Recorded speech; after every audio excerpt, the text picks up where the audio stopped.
Sure. When FDR employed the New Deal to counteract the Great Depression, this came with resources that was allowed it to white people. Banks denied 99% of qualified black applicants while also accepting 99% of white applicants. But today in 2025. Okay, today in 2025, as I alluded to you, they've done studies in psychology where white-sounding names receive jobs or callbacks more than black-sounding names. They did the two names. It was a white young lady named Anna Scott, and it was a black young lady named Lakeisha Washington.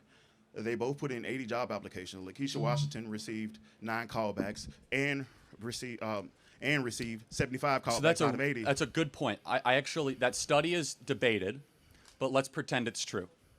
Do you think it's racism or something else? I think that answer is multifaceted.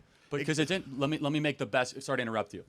If we live under a status of DEI, and people are getting jobs that they're not qualified for, wouldn't that an applicant then assume maybe that an applicant might be there based on DEI, not on merit? It actually creates more racism where it doesn't exist. So DEI is not about going and grabbing some random person of color and saying you therefore are qualified. DEI is about considering other qualified applicants. Well, let's take airline pilots. United Airlines wants 40% all of their airline pilots to be women or people of color. Why does that matter? Number one, because I want a qualified airline pilot, not a person of color airline pilot. Understood. So you agree. But number two, there's only so many airline pilots jobs. So when you say we want 40%, by definition, then you have to discriminate against a certain group to get another group to advance, right?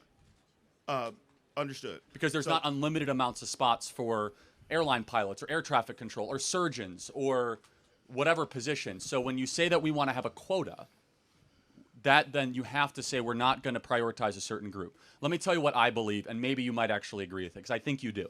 What we believe as conservatives is that skin color really doesn't matter that much. We care about character and merit.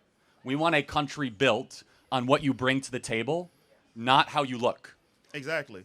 And America started out with that based on merit, and theoretically, it was supposed to work. In practice, it did not, which is why you have these different programs of affirmative action, DEI, and the Civil Rights Act, because they were not working. You cannot ignore that these policies were created to counteract racism. A counteract to racism is not racism in itself. Well, I reject the premise, and I will say this. If you do something racist on top of something racist, that doesn't make the second racist action good.